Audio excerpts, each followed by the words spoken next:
महेश चौहान, आपको ये अजीब नहीं लगता हम यहाँ हिंसा की आग की बात हो रही है, चिता जल रही है किसानों की, किसी को परवाह नहीं। संदीप जी, बिल्कुल मैं बहुत देर से सुन रहा हूँ आपको। आपने बहुत अच्छे मुद्दे उठाए हैं। अगर आप जो बोल रहे हैं, मेरे ख्याल से प्रवक्ताओं को बात करने की जरूरत ही नहीं है। आप सभी एंगल से इसको बहुत अच्छी तरह से आगे लेके जा रहे हैं। यह बहुत दुर्भाग्य की बात है कि रोज 7 किसान महाराष्ट्र में आत्महत्या कर रहे हैं। अगर बीजेपी या एनसीपी अजित पवार गुट के प्रवक्ता की बात माने तो वो विकास महाराष्ट्र में कर रहे हैं। तो मेरा पहला सवाल उनसे ये है कि अगर महाराष्ट्र में विकास हो रहा है तो किसान आत्महत्या क्यों कर रहा है? और एक नहीं, रोज 7 किसान आत्महत्या कर रहे हैं। और आप हमें ये सवाल जो कर रहे हैं नहीं, संदीप जी उसमें भी की एक और विपक्ष भी। चालाकी है। मैं महेश भाई थोड़ा सा दर्शकों को बता दूं, जो नेशनल क्राइम रिकॉर्ड ब्यूरो है वो लगातार 1998 से आंकड़े जुटा रहा है किसानों की आत्महत्या की। उसकी वजह भी चिन्हित होती थी 2016 तक। अब 2016 के बाद बस ये बता देते हैं इतने किसानों ने आत्महत्या की, वजह क्या है ये नहीं बताएंगे, ये चिन्हित नहीं करते हैं। और फिर सदन में भी इस तरह के, अरे वो तो शादी नहीं हुई, दहेज की समस्या थी, वो इनफर्टाइल था, बच्चे पैदा करने की क्षमता नहीं थी, इसलिए परेशान होकर आत्महत्या कर दी, ये कारण बताए जाते हैं। ऐसी पर्दादारी होती है किसानों की समस्याओं पर। गलत तो नहीं कह रहा हूं मैं।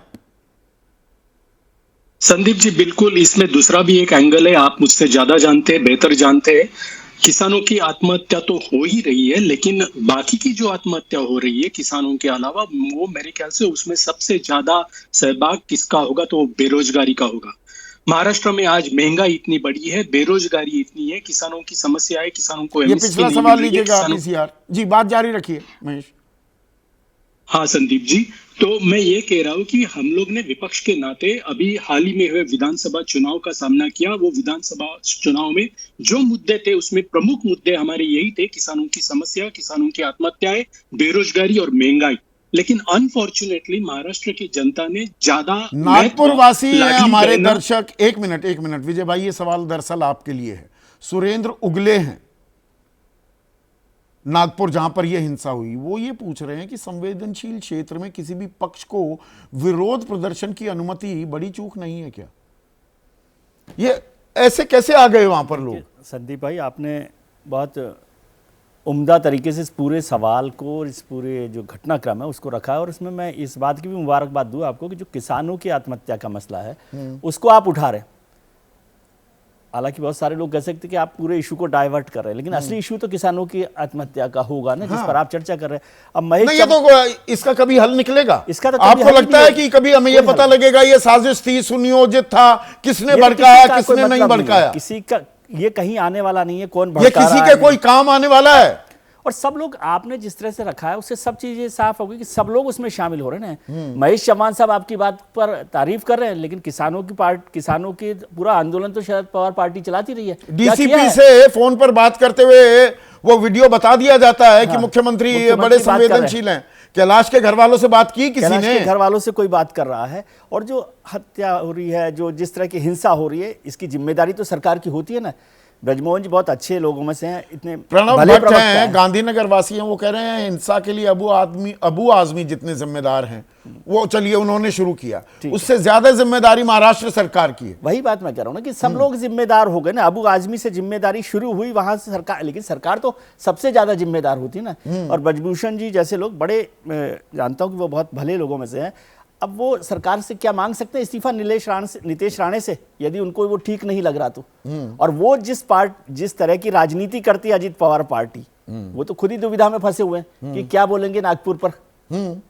आप समझिए ना, सबकी दुविधाओं को समझने लगेंगे हम तो समझ में आएगा। और सरकार जो है इस पर क्या चिंता कर रही है? ये जिम्मेदारी नहीं है क्या कि 5000 लोग, यदि सुबह वो मसला सुलझ गया था तो शाम को 5000 लोग कहां से इकट्ठा हो गए?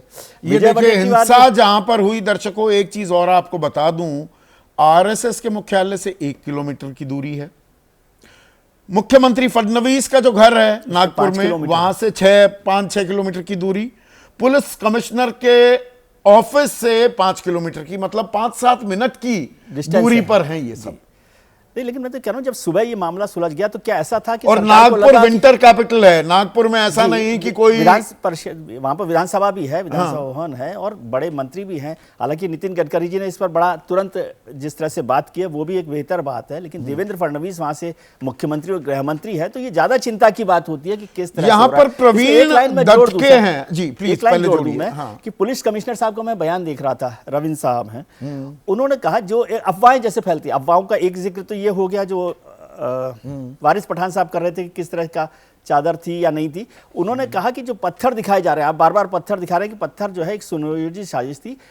कमिश्नर पुलिस नागपुर का बयान है कि वहां पर मेट्रो या किसी चीज का कंस्ट्रक्शन चल रहा था, वो वाले ये पत्थर हैं। हाँ। ये नहीं है कि कोई एक महीने कि से कोई पत्थर पहले लाकर से इकट्ठे करके कर लेकर दिए आ गए रहा हैं था। या नहीं किए गए। और वारिस साहब को भी नहीं पता कि वो चादर थी कि नहीं थी और उस पर कुछ लिखा था कि नहीं लिखा था। और ओवैसी साहब जैसे लोग जो सांसद हैं, बड़ी पार्टी के अध्यक्ष हैं, वो इस तरह के बयान दे तो सब मिलकर इस पूरी आग कि को भाई बढ़ा रहे हैं। ये जिम्मेदारी कौन लेने के लिए कुरान की तैयार है? आयतें जलाई गई, आयतें उधर जलाई। की जी और पत्थर कोई विजय जी लेकर कह रहे हैं, आया, विजय जी आज कमिश्नर कह रहे हैं कि नहीं पत्थर विजय तो जी आज आप कह रहे हैं कि वो कब्र हटा दीजिए, संरक्षित तो आपने की थी, एएसआई की लिस्ट में आपने डाली थी, तो आज क्या नहीं, ये बात उसमें कर एक दर्शक हमारे कह रहे हैं एएसआई का संरक्षण भी हटा दोगे, वक्फ की प्रॉपर्टी है वो, हाँ, तब भी तो नहीं फिर- हटा तो फिर पाओगे। क्या करोगे आप उसमें? हाँ। मसला वो है ही नहीं ना, कब्र मसला नहीं है ना। वो असली बात ये है कि कब्र मसला असल नहीं है। मुद्दों को तो बिल्कुल हाशिए पर डाल दिया हाशिए गया पर है डाल ना। दिया। हाँ। अब एक बहाना मिल गया है कि इस पर किस तरह से चला जाए, किस तरह से किया जाए, समझ ही नहीं आता। और नागपुर वैसे मैं जानता हूँ, नागपुर में गया हुआ हूँ, अभी आगे भी जाने अब वाला ये हूं। एक वो और हमारे शांत दर्शक शहर ये है। पिछला सवाल लीजिए, नागपुर वासी ही हैं। देखिए नागपुर से बहुत से लोगों के सवाल आ रहे हैं और ये सवाल क्या कर रहे हैं, जो थोड़ा सा आपने अभी इशारा किया था। अतुल नायक कह रहे हैं हिंसा में राजनीतिक दलों का हाथ है, क्योंकि रात में मोर्चा एक राजनीतिक दल के कार्यालय के पास से निकला। वही बात मैं कह रहा हूँ कि वो तो अब सब लोगों के हाथ उसमें है, लेकिन हाथ जल किसके रहे हैं? जनता के ना। और नागपुर बहुत शांत शहर है, मैं बताऊं आपको, महाराष्ट्र के जो सबसे शांत शहरों में से एक है वो नागपुर है। वहां पर आमतौर पर इस तरह की हिंसा नहीं होती, उसके बाद भी ये हिंसा हो जाए और सुबह की घटना के बाद शाम को हो जाए। और जैसे आपने जिक्र किया कि संभाजी नगर से नागपुर तो 400 किलोमीटर दूर है, उस घटना को कैसे 450 किलोमीटर का 450 ये किलोमीटर मतलब ये दूर है। फासला ही बेमानी हो गया। बेमानी हो गया इतनी है। आसानी से वहां की हिंसा या वहां की चिंगारी यहां आग में तब्दील हो गई। तो इस राजनीतिक सवाल पर जब तक राजनीति के लोग साफ साफ जवाब नहीं देंगे, साफ साफ बात नहीं करेंगे, कौन जिम्मेदारी ले रहा है? आज मुझे बताइए, कल की घटना के बाद आज कोई जिम्मेदारी कौन? ये अहम सवाल है।